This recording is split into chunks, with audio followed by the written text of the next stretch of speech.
नारे लगी? इंकलाब जिंदाबाद की नारे से क्या दिक्कत है?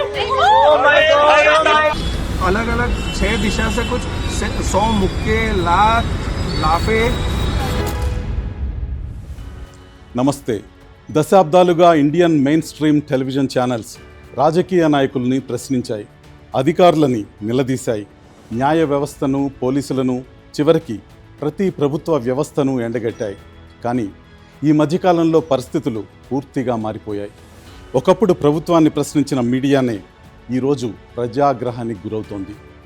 ఢిల్లీ స్టూడెంట్ ప్రొటెస్ట్లో ఆ ఆగ్రహ జ్వాలలు కేవలం ప్రభుత్వంపై మాత్రమే వ్యక్తం కాలేదు, అవి నేరుగా మెయిన్ స్ట్రీమ్ న్యూస్ ఛానల్స్పై విరుచుకుపడ్డాయి. ఇందుకు సంబంధించిన అనేక షాకింగ్ వీడియోలు ఇప్పుడు సోషల్ మీడియాలో వైరల్ అవుతున్నాయి. కొన్ని దృశ్యాల్లో రిపోర్టర్లను చూసి నిరసనకారులు తీవ్రంగా అరుస్తున్నారు. మరికొన్ని చోట్ల విలేకరులను నేరుగా నిలదీసి కడిగి పారేస్తున్నారు. ఇవి మనం సాధారణంగా చూసే దృశ్యాలు కాదు. ఎందుకంటే వార్తలను ప్రపంచానికి తెలియజేయాల్సిన రిపోర్టర్లే స్వయంగా వార్తల్లోకి ఎక్కినప్పుడు మన ముందు ఒక మింగుడు పడని నిజం నిలబడుతుంది. అసలు మనం ఈ పరిస్థితికి ఎలా దిగజారాం? మీడియాపై ప్రజలు తమ నమ్మకాన్ని పూర్తిగా కోల్పోయారా? ఒకవేళ అదే నిజమైతే ఎందుకు ఇలా జరిగింది? ఈనాటి నా అనాలిసిస్ మీడియాను వెనకేసుకురావడానికి కాదు, అలా అని మీడియాను బోన్లో నిలబెట్టడానికి కాదు. ఎక్కడో ఏసీ స్టూడియోల్లో కూర్చొని ఇచ్చే కవరేజ్ వల్ల రోడ్లపై ఉన్న రిపోర్టర్లు ఎందుకు జనాగ్రహాన్ని ఎదుర్కోవాల్సి వస్తుందో తెలుసుకునే ప్రయత్నం ఇది. ముందుగా ఈ మొదటి వీడియోను ఒక్కసారి చూడండి. ABP news reporter live coverage ఇస్తుండగా అక్కడున్న నిరసనకారులు ఒక్కసారిగా గోదీ మీడియా హాయ్ హాయ్ నినాదాలతో హోరెత్తించారు. ఆ దృశ్యాలను ఒక్కసారి గమనించండి.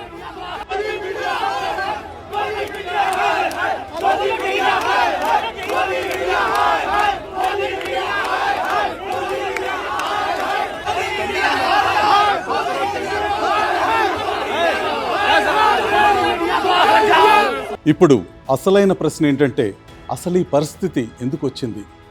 ప్రజలకు మెయిన్ స్ట్రీమ్ టీవీ మీడియాకు మధ్య ఇంత పెద్ద గ్యాప్ ఎందుకు వచ్చింది? ఇక ఇప్పుడు చూడబోయే రెండో వీడియో కూడా జంతర్ మంతర్ నుంచి వచ్చిందే. అక్కడ ఒక టీవీ రిపోర్టర్ నిరసనకారుణ్ణి నిలదీశారు. ఈ ఆందోళనలో దేశ వ్యతిరేక నినాదాలు ఇస్తున్నారా అని ప్రశ్నించారు. దానికి ఆ ఆందోళనకారుడు వెంటనే ఎదురు దాడికి దిగాడు. అసలు ఇందులో దేశ వ్యతిరేక నినాదాలు ఎక్కడున్నాయని ప్రశ్నించాడు. దానికి ఆ రిపోర్టర్ ఇచ్చిన షాకింగ్ ఆన్సర్ ఇంకిలాబ్ జిందాబాద్ లాంటి నినాదాలు అని. ఆ తర్వాత వారిద్దరి మధ్య వాగ్వాదం మొదలైంది.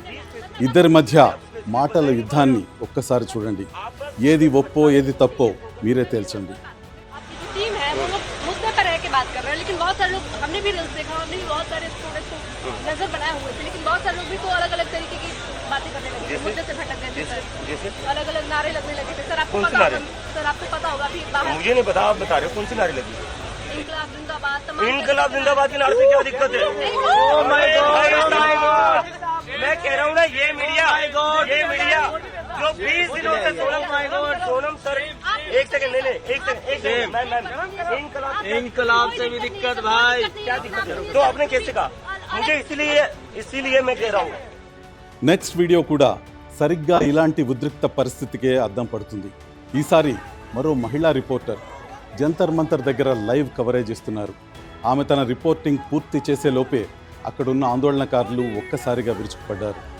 గోదీ మీడియా ముర్దాబాద్ అంటూ ఆందోళనతో హోరెత్తించారు. ఆ స్లోగన్స్ విని తట్టుకోలేక ఆ రిపోర్టర్ అక్కడి నుంచి వెనుదిరిగి వెళ్లాల్సి వచ్చింది. ఆ షాకింగ్ దృశ్యాలను ఇప్పుడు చూద్దాం.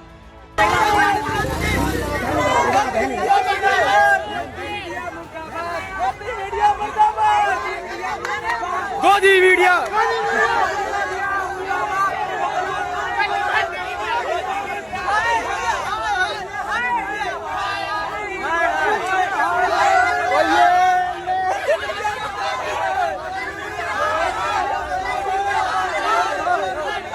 ఇక తర్వాత రాబోయే వీడియో కూడా సరిగ్గా ఇలాంటి దృశ్యాలనే మన ముందుంచుతుంది. ఈసారి మరో మహిళా రిపోర్టర్ ప్రొటెస్టర్స్ ప్రవర్తిస్తున్న తీరుని ప్రశ్నించారు. కానీ ఆమె అడిగిన ప్రశ్నలకు సమాధానాలు రాకపోగా చివరికి ఆమె అక్కడి ప్రజాగ్రహానికి గురయ్యారు. ఆ సమయంలో అక్కడ ఎంతటి టెన్షన్ నెలకొందో ఈ వీడియోలో మీరే చూడండి. धर्मेंद्र प्रधान का इस्तीफा मांगने का तरीका है कि आप देश की रक्षा करने वाली, दिल्ली की रक्षा करने वाली दिल्ली पुलिस को ये तोहफा देंगे। देखिए देखिए, मैं आगे आई चाटने तो चल रहे निकल यहाँ से, चल निकल, चल गोदी मीडिया निकल, गोदी मीडिया ये तरीका है इनका। देखिए मैं अपनी ग्राउंड रिपोर्ट कर रही हूँ कि इन लोगों ने मतलब कुछ असामाजिक तत्व, पुलिस हट बजा रही है। देखिए इनमें दोनों दो चार गोदी मीडिया पिटी हुई माइक ही फेंक दिया इन लोगों ने। किस तरीके से अगर इन जैसे बेवकूफों को शिक्षा मंत्रालय दे दिया गया तो देश का युवा और देश की शिक्षा व्यवस्था किस हाथ में जाएगी। ఇంకొన్ని వీడియోలు చూస్తే అక్కడ సిచ్యువేషన్ ఎంత డేంజరస్గా మారిందో మీకే అర్థమవుతుంది. ఈ విజువల్స్లో కనిపిస్తోంది Times Now reporter Dev Kotak. మొదటి వీడియోలో కొందరు వ్యక్తులు ఆయనను ఆ ఆందోళన నుంచి బయటకు తీసుకెళ్తుంటే రిపోర్టర్ కోటక్ భయంతో ఉన్నట్టు స్పష్టంగా కనిపిస్తుంది. ఇక రెండో వీడియోలో ఆ ప్రొటెస్ట్లో తనపై అసలు ఏం జరిగిందో దేవ్ కోటక్ స్వయంగా వెల్లడించారు. ఈ రెండు వీడియోలను ఒకదాని తర్వాత ఒకటి క్లియర్గా చూద్దాం. ఆ షాకింగ్ దృశ్యాలను ఒక్కసారి పిన్ టు పిన్ గమనించండి. टाइम्स नाउ से है, टाइम्स नाउ से है, टाइम्स नाउ नाम देव कोटक। देव कोटक सौरभ दास इंटरव्यू लेने गए थे। मैं सौरभ ने मुझे बुलाया। हाँ मेरा फोन का है, हाँ मेरा फोन का है। मिल जाएगा मिल जाएगा मिल जाएगा मिल जाएगा मिल जाएगा फोन मिल जाएगा, फोन मिल जाएगा, चिंता मत करिए। हम इसकी जान बचा के लाए बड़ी मुश्किल से। हाँ देखिए क्या हो गया, हो क्या गया? कुछ नहीं हुआ। देखिए मीडिया के लिए लोगों में आक्रोश है, हाँ हाँ बिल्कुल है, लेकिन ऐसा बिल्कुल नहीं होना चाहिए। कुछ नौजवान थे जिन्होंने गलत किया और हमने इसको बचा के यहाँ ले आए। हाँ मुझे वो बुला रहा था, उसका कॉल आया, ये लोग ने गोदी मीडिया हाय हाय चिल्लाना शुरू कर दिया और एटलीस्ट अलग अलग 6 दिशा से कुछ 100 मुक्के, लात, लाफे, पानी फेंकना, बॉटल्स फेंकना। उन्होंने चश्मा भी खींच लिया। मुझे चश्मे के कारण थोड़ा अभी दिख नहीं रहा है। मैंने बताया उनको चश्मे के बिना नहीं दिख रहा, मत मारो मुंह पे, मत मारो, मुझे जाने दो, मैंने कुछ किया ही नहीं है, निकल ही जा रहा हूँ। तो उतनी देर में वो लोग ने धक्का करके गिरा दिया और फिर लात तब भी मारने लग गए। मोबाइल वगैरह भी आपका मोबाइल, घड़ी, चश्मा सब छीन लिया। लिया उन लोगों हाँ, और ये फाड़ दिया उधर। कंप्लेंट किया आपने इसमें? हाँ, पार्लियामेंट स्ट्रीट पुलिस स्टेशन में एक रिटन कंप्लेंट दी है। టైమ్స్ నౌ రిపోర్టర్ దేవ్ కోటక్పై జరిగిన దాడిని కాక్రోచ్ జనతా పార్టీ నాయకుడు సర్వదాస్ ఖండించారు. అంతేకాదు ఎక్స్ వేదికగా సర్వదాస్ క్షమాపణలు కూడా చెప్పారు. ఇలాంటి దౌర్జన్యాన్ని తాము ఎంత మాత్రం సమర్థించబోమని స్పష్టం చేశారు.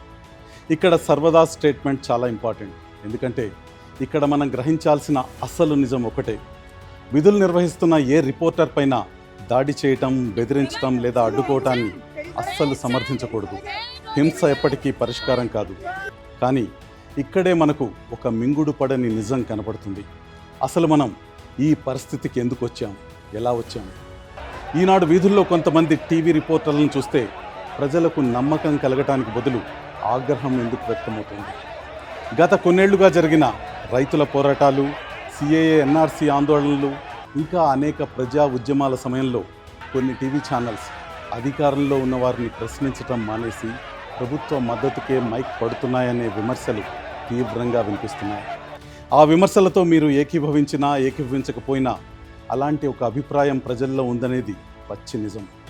మీడియా పట్ల ప్రజల్లో ఏర్పడే ఇలాంటి అభిప్రాయాలకు పరిణామాలు చాలా తీవ్రంగా ఉంటాయి. విచిత్రం ఏంటంటే రిపోర్టర్ దేవ్ కోటక్పై దాడి జరిగిన టైంలో టైమ్స్ నౌ ఛానల్లో ఒక ఇంటర్వ్యూ టెలికాస్ట్ అవుతుంది. అందులో సినీ గేయ రచయిత మనోజ్ ముంతషిర్ నిరసనకారులను ఏకంగా యాంటీ నేషనల్స్ అని సంబోధించారు. మనోజ్ వ్యాఖ్యలపై ఒక్కొక్కరికి ఒక్కో అభిప్రాయం ఉండొచ్చు. కానీ ఈ చర్చ ఒక ఇంటర్వ్యూకో లేదా ఒక న్యూస్ ఛానల్కో పరిమితం కాదు. ఇక్కడున్న అసలు సమస్య ప్రజల నమ్మకం. జర్నలిజం అనేది అధికారాన్ని నిలదీయాలి. కానీ అదే జర్నలిజం అధికారానికి మోకరిల్లితే ప్రజలు ఆ వ్యవస్థనే అసహించుకునే ప్రమాదం ఉంటుంది. అది మీడియాకే కాదు, ఈ ప్రజాస్వామ్యానికే అత్యంత ప్రమాదకరంగా మారుతుంది. మీడియాను ప్రజాస్వామ్యానికి ఫోర్త్ పిల్లర్ అని పిలుస్తుంటాం. దాని అసలు బలం స్టూడియోల్లోనూ టీఆర్పీ రేటింగుల్లోనూ లేదు. మీడియాకు ఉన్న ఏకైక అతిపెద్ద బలం ప్రజల నమ్మకమే. వారిలో ఆ నమ్మకమే పోతే నష్టపోయేది కేవలం మీడియా మాత్రమే కాదు, ప్రజాస్వామ్యమే ఓడిపోతుంది. ఈరోజు మీరు చూసిన ఆ షాకింగ్ విజువల్స్ వెనుక అసలైన సెన్సేషనల్ న్యూస్ బహుశా ఇదే.